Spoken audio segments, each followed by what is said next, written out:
आजच्या काळात अनेक लोक जास्त बोलतात पण एकमेकांना कमी समजून घेतात.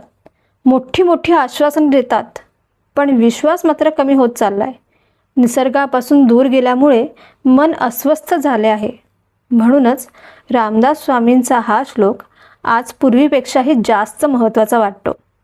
खरे सुख मिळवायचं असेल तर हा भाग शेवटपर्यंत नक्की बघा.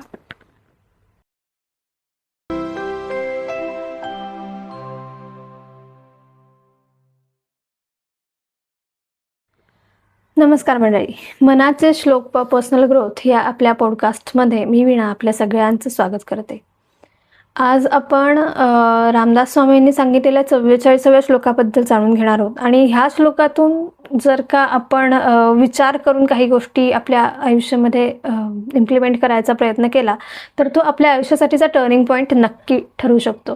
तर श्लोक असा आहे: मनारे जनी मौन्य मुद्रा धरावी, कथा आदरे राघवाची करावी. नसे रामते धाम सोडून द्यावे, सुखालागी आरण्य भोगीत जावे. आता हा श्लोक काही फक्त मौनाबद्दल किंवा जंगलात जाण्याबद्दलच्या गोष्टी बोलत नाही आहे, तर एखादी गोष्टीमध्ये संवाद कसा असला पाहिजे, नैतिकता कशी असली पाहिजे, निसर्गाचं आणि आपलं काय नातं आहे आणि मनाची एकाग्रता वाढवण्यासाठी किंवा आपल्या सुखाच्या संकल्पना काय आहेत हे तपासून घेण्यासाठी एक दिशा दाखवतो, एक मार्ग दाखवतो. तर आपण वन बाय वन या गोष्टी पुढे पुढे बघत जाऊयात. तर मौन म्हणजे काय, तुम्हाला काय वाटतं हे तर कॉमेंटमध्ये लिहाच. पण मौन म्हणजे माझ्या दृष्टीने किंवा मी विचार करताना मला असं जाणवलं की गप्प बसणे म्हणजे नक्की मौन नाही आहे. मौनाच्या मागे काहीतरी वेगळं गणित नक्की आहे. तर प्रामुख्याने मला असं वाटतं की प्रत्येक वेळेला प्रत्येक सिच्युएशनमध्ये आपण बोललं पाहिजे अशी गरज नसते. कधी कधी ते न बोलणं किंवा योग्य वेळी योग्य शब्दामध्ये बोलणं हे सुद्धा महत्त्वाचं आहे. आणि त्याच्यासाठी आपल्याला समोरच्याची पूर्ण गोष्ट ऐकून घेणं असेल किंवा तेवढे अटेंटिव्हली त्या गोष्टी समजून घेणं हा सुद्धा त्याची प्रभावी संवादाची सुरुवात असू शकते.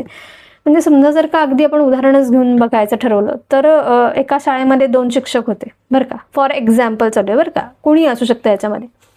आणि एक टीचर असतात जे मुलांना सतत सूचना देत असतात, तू हे कर, तू ते कर, किंवा रागवत असतात, त्यांना मध्येच काहीतरी थांबून काहीतरी गोष्टी करायला सांगत असतात की जेणेकरून त्या मुलांना त्या गोष्टीपासून मोटिवेट व्हायच्याऐवजी ते डिमोटिवेट होत असतात किंवा असं वाटत असतं की ह्यांना काही सांगितलं तर ह्या आपल्याला सूचनाच सारख्या सांगतात. बरोबर आहे. आणि दुसरे शिक्षक असतात की जे मुलांचं शांतपणे त्यांच्या डोक्यामध्ये काय येत आहेत, काय प्रश्न येत आहेत, काय असलं पाहिजे असं त्यांना वाटते, जी मुलांची मतं आहेत ते शांतपणे ऐकून घेण्याचा प्रयत्न करतात आणि नंतर मग त्यांच्यातल्या कोणत्या गोष्टी बरोबर आहे, चुकीच्या आहेत याचं ॲनालायसिस करून ती सिच्युएशन त्या प्रकारे हँडल करतात. आता मला खरं सांगा की ह्याच्यामध्ये कोणत्या शिक्षकांवरती सगळ्यात जास्त मुलांचा विश्वास असेल बरं? तर जे शिक्षक मुलांचं ऐकून घेतात की जे शिक्षक मुलांना सारख्या सूचना देतात? तर मला जर का विचारलं तर की माझ्या शाळेत असे काही शिक्षक होते, पण माझा विश्वास तर मात्र जे टीचर माझं ऐकून घेत आहेत त्या टीचरवरती जास्त होता. त्यामुळे मला असं वाटतं की आपण एखाद्या संवादाची सुरुवात करण्याआधी ते काय म्हणतायत हे ऐकून घेणं सगळ्यात महत्त्वाचं आहे. जसा हा विश्वास हळूहळू वाढत जाईल ना तसा हा संवादाची पहिली पायरी तयार करतो. म्हणजे एखाद्या कोणत्याही गोष्टीमध्ये आपण प्रभावी असण्यासाठीची महत्त्वाची गोष्ट काय आहे, तर महत्त्वाची गोष्ट हीच आहे की मला ऐकता येणं. आणि मग ते सगळ्या ठिकाणी लागू पडतं, म्हणजे घरात आहे, ऑफिसमध्ये आहे, व्यवसायामध्ये आहे, रिलेशनशिपमध्ये आहे. ऐकून घेता येणं आणि हा विश्वास निर्माण होणं ही सगळ्यात महत्त्वाची पायरी आहे. जसं कधी कधी पालक मुलांना मध्ये मध्ये तोडत असतात बघा. म्हणजे काय झालं, तू ह्याच्यावरती फोकस कर, तू ते कर, तू ते कर. ह्यांनी काय होतं, मुलाच्या मनात ना हळूहळू असं मनात यायला लागतं की अरे आई माझं तर काय ऐकूनच घेत नाही, किंवा बाबा माझं तर काय ऐकूनच घेत नाही, किंवा XYZ माझं ऐकूनच घेत नाही. कशाला सांगा, मन मोकळं करायचं बंद करायला लागतात मुलं. आणि मग हळूहळू प्रश्न येतो की जेव्हा खरंच मुलांना आईबाबांच्या सोबत मोकळेपणाने बोलण्याची गरज असते किंवा आईबाबांना मुलांच्या सोबत मोकळेपणाने बोलण्याची गरज असते, त्यावेळेपर्यंत मुलांनी स्वतःला बंद करून घेतलेलं असतं.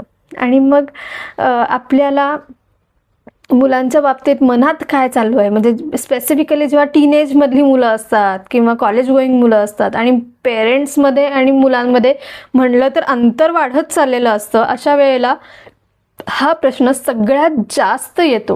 आणि हा आलेला प्रश्नाचं काय करायचं, हा पालकांसमोर मग अवघड सिच्युएशन होऊन बसते. सो माझ्या दृष्टीने कोणत्याही गोष्टी, कोणत्याही नात्याचा पाया असेल तर तो पहिला हाच आहे की मी किती शांतपणे ऐकून घेतोय आणि त्याच्यातनं माझा विश्वासार्हता किती तयार होती.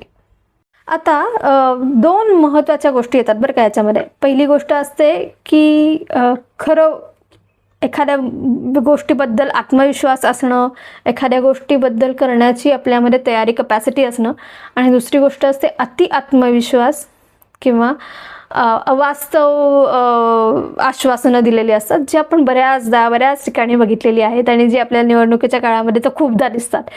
पण किंवा पालकांनी दाखवलेली सुद्धा ही आश्वासनं असतात बरं का. म्हणजे कधी कधी असं म्हणतात बघा, काळजी करू नको रे, होईल सगळं नीट. कसं? त्याचं उत्तर नसतं, मी बघतो, मी सांभाळतो सगळं. कसं? हे काम ना उद्याला चुटकीसरशी पूर्ण होईल. ही काय झाली, ही सगळी आश्वासनं आहेत, पण हे किती प्रमाणात पूर्ण होणार आहे त्याची आपल्याला माहिती नसते. ही वारंवार किंवा वरवर दिलेली आश्वासनं असतात आणि ते पुढच्या व्यक्तीलाही माहिती असतं की हे काही होणार नाहीये किंवा झालं तरी हे किती पूर्ण होईल माहिती नाही. आणि ह्याच्यामध्ये अजून एक दुसरी कॅटेगरी पण असते की जी अति आत्मविश्वासाले असतात की मी आहे ना, मी करून टाकतो. पण मी करून टाकतो मध्ये तो जो काही मध्ये एक स्ट्रेस लेवल हाय झालेली असते आणि त्याने त्याच्या पैसे स्वतःला आणि इतरांना असं धरलेलं असतं की हा बाबा, हे जोपर्यंत होत नाही तोपर्यंत माझी इब्रतीचा प्रश्न आहे, असं जोपर्यंत झालेलं असतं. ते अति आत्मविश्वासामध्ये जाणाऱ्या गोष्टी आहेत. आणि या दोन्हीमुळे आपल्याला हवा तो परिणाम मिळत नाही. आता साधी उदाहरणात बघा की खूपदा 10वी-12वीचे निकाल लागल्यावरती मुलं अपेक्षेपेक्षा कमी मार्क मिळतात. ते का बरं मिळत असतील? तर हा महत्त्वाची गोष्ट आहे की आत्तापर्यंतच्या ह्याच्यामध्ये असं धरून चाललेलं असतात की हां, हे मला समजलं, हे मी करून बघणार आहे. किंवा बाकीच्यांनी हवेवरती चढवलेलं असतं की हां, तुझं काही हुशार आहे, तुला जमून जाईल. अति अपेक्षा स्वतःकडनं ठेवल्यामुळे सुद्धा त्या स्ट्रेसचा सगळा परिणाम त्या पेपर लिहिण्यावरती होतो. आपण प्रत्यक्षात कुठे उभे आहोत ह्याचाच मुलांना अंदाज येत नाही. आणि त्याच्यानंतर जेव्हा मुलांचे रिझल्ट अचानकपणे खाली येतात आहे त्याच्यापेक्षा, तेव्हा बसणारे धक्के किंवा तेव्हा जे येणारा स्ट्रेस असतो किंवा त्याच्यानंतर हव्या त्या ठिकाणी मिळणाऱ्या ॲडमिशन्स असतात, ह्या सगळ्या गोष्टीमध्ये एकच काय त्याला म्हणतात की आहे या सगळ्याची, ती म्हणजे की आपण स्वतःला वारंवार तपासून बघणं. आता या श्लोकामध्ये अजून एक ओळ येते, नसे राम ते धाम सोडू न द्यावे. आता म्हणजे काय, तर फक्त राम म्हणजे देव आहे का बरं? म्हणजे देव तर आहेच आहे, पण त्यासोबत सुद्धा काही गोष्टीमध्ये आपण म्हणतो बघा की ह्याच्यामध्ये काही राम राहिला नाही. म्हणजे काय असतं राम? म्हणजे त्याचं जर का संपूर्ण तुम्ही जीवनाचं अनालाइज केलं तर त्याच्यामध्ये काय येतं, तर प्रामाणिकपणा येतं, सत्य येतं, कर्तृत्व येतं, संयम येतो, नैतिकता येते, अशा बऱ्याच गोष्टी येतात. जेव्हा एखाद्याच्या जीवनामध्ये ही मूल्यच राहत नाहीत किंवा ज्या आपल्या आजूबाजूला गोष्टी चालल्या आहेत त्याच्यामधल्या ह्या सगळ्या मूल्यांची लेवल जेवढ्या प्रमाणात हवी आहे त्याच्यापेक्षा जेव्हा खाली यायला लागते, तेव्हा बऱ्याचदा हा वाक्प्रचार आल्याची आपल्याला दिसून येतं की ह्याच्यात काही राम राहिला नाही. आता आधी जेवढ्या गोष्टी चांगल्या होत्या तेवढा तर काही राहिला नाही, सगळा राम निघून गेला. राम निघून जाणं म्हणजे काय, तर ही गोष्ट की त्याच्यामध्ये अहंकार येणं, क्रोध येणं किंवा फसवणूक वाढणं, एक ईर्षा वाढणं, जेलसी वाढणं, प्रत्यक्ष किंवा अप्रत्यक्षपणे फॉल्स काही गोष्टी केल्या जाणं. आणि अशा वेळेला जेव्हा मनामध्ये ह्या सगळ्या गोष्टी चालू असतात ना, तेव्हा मनामध्ये तुम्ही कितीही जरी चांगलं राहायचा प्रयत्न केलात तरी ही अस्वस्थता येत राहते की हे मी करतोय ते बरोबर करतोय का. आणि करत नसेल तर ती मनाला येत राहणारी अस्वस्थता आपल्याला ह्या सगळ्या गोष्टीतून एक स्ट्रेस लेवल वाढवते किंवा एक प्रकारची अशांतता किंवा समाधान नावाचं जो प्रकरण असतं की जे स्वतः प्रत्येक व्यक्तीची समाधानाची कल्पना वेगळी असेल, सुखाची कल्पना वेगळी असेल, पण त्याचा पाया हा बेसिकली असतो की मी जे करतोय किंवा मला माझ्या आरशात बघताना चुकीचं वाटत नाहीये ना, मग आय एम ओके पाथ, असं जे म्हणण्याची गोष्ट आहे. तर रामदास स्वामी हेच सांगायचा प्रयत्न करतात की जिथं या सगळ्या गोष्टी नाही आहेत, आता राहिलेल्या नाही आहेत, ते तू सोडून जिथं त्या सोडून तू पुढे जा, म्हणजे त्याच्यामध्ये तू राहू नकोस आणि स्वतःच्या गोष्टींचा त्रास किंवा नुकसान करून घेऊ नकोस. ह्या सगळ्या गोष्टींचा पर्यावरणाशी सुद्धा काही ना काहीतरी संबंध आहे बघा.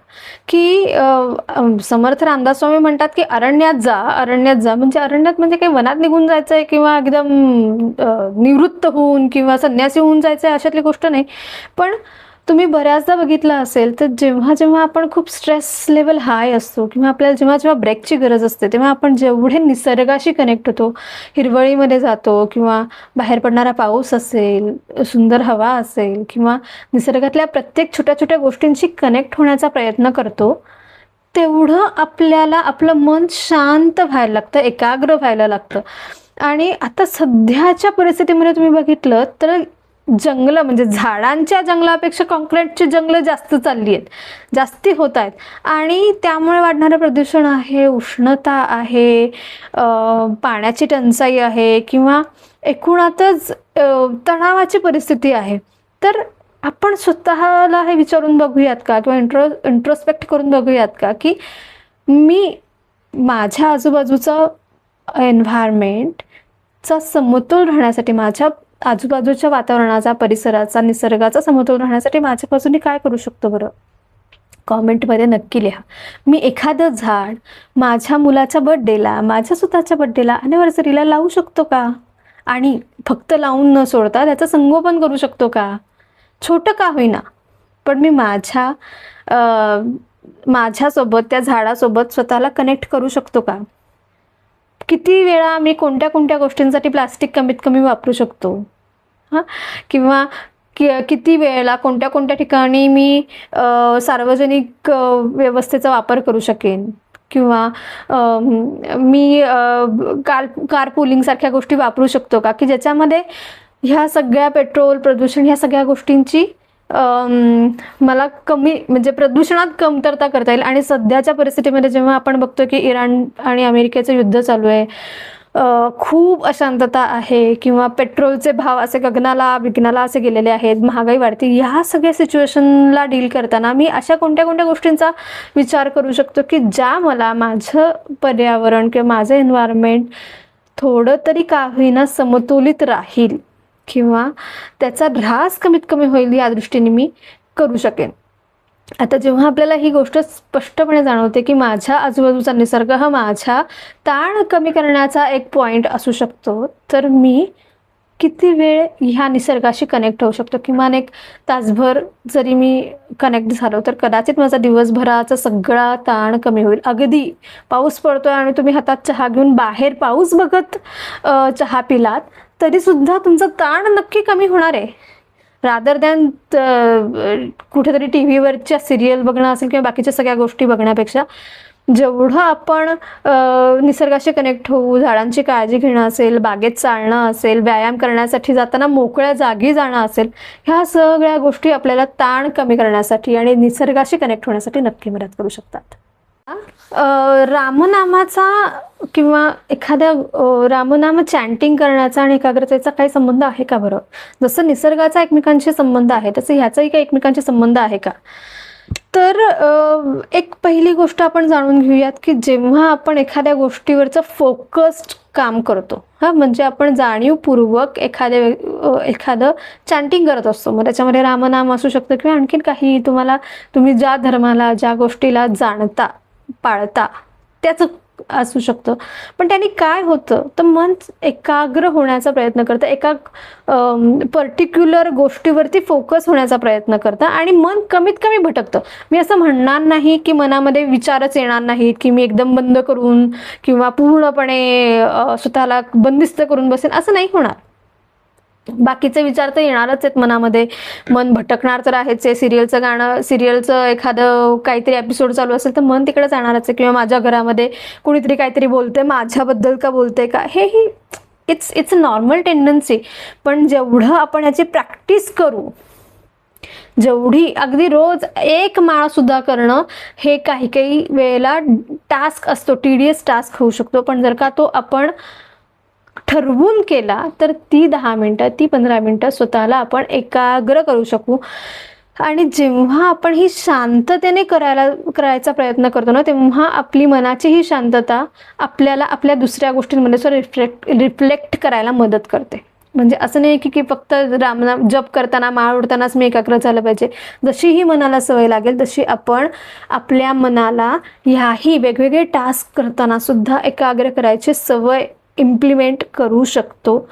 सुरुवात आपण ह्यानी नक्की करू शकतो. आणि स्वतःच्या रागावरती नियंत्रण ठेवायला किंवा एखादी गोष्ट डिले होणार आहे तर ती डिले सहन करायला सुद्धा ह्यांनी मदत होते. करेक्ट आहे. कारण की आपल्या आजूबाजूला जेव्हा आवाज आहेत आणि आपण एका गोष्टीवरती फोकस करतो की ती गोष्ट बाजूला ठेवून आपण ह्या गोष्टीवरती जेव्हा फोकस करतो तेव्हा ही सगळ्यात महत्त्वाची गोष्ट ठरत जाते.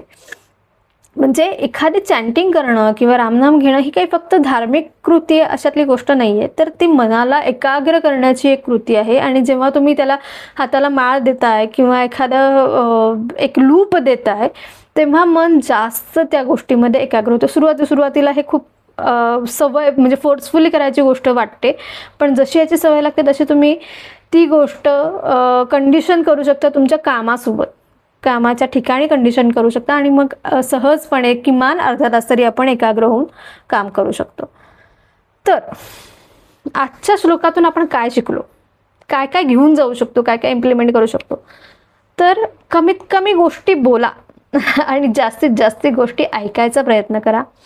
त्याच्याने काय होईल की एकतर मनामध्ये विश्वास निर्माण होईल, संवाद वाढेल आणि ह्या सगळ्यासोबत जी खरी आश्वासनं आहेत किंवा जे आपल्याला करता येतं, त्या स्ट्रेंथ आहेत ह्या तपासून बघा आणि त्या करण्याचा स्वतःबद्दलचा आत्मविश्वास बाळगा. ह्या सगळ्यांनी काय होईल तर आपण आपला जो ताण आहे तो कमी करण्याचा प्रयत्न करू शकतो.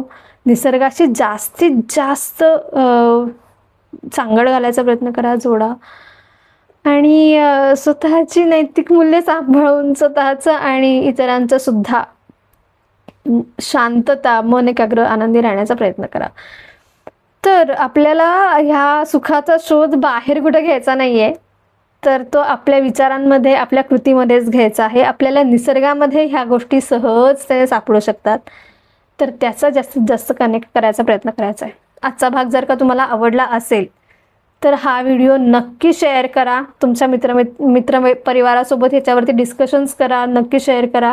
व्हिडिओला लाईक करा आणि चॅनलला सबस्क्राईब करायला विसरू नका. आणि कॉमेंटमध्ये नक्की सांगा की तुमचा स्ट्रेस रिलीज करायची टेक्निक कोणती आहे किंवा तुम्ही कोणत्या प्रसंगामध्ये निसर्गाशी कनेक्ट होऊ शकता. पुढील भागात अजून एका नवीन श्लोकाबद्दल बोलूयात आणि नवीन काय काय गोष्टी समजून घ्या. तोपर्यंत जय जय रघुवीर समर्थ.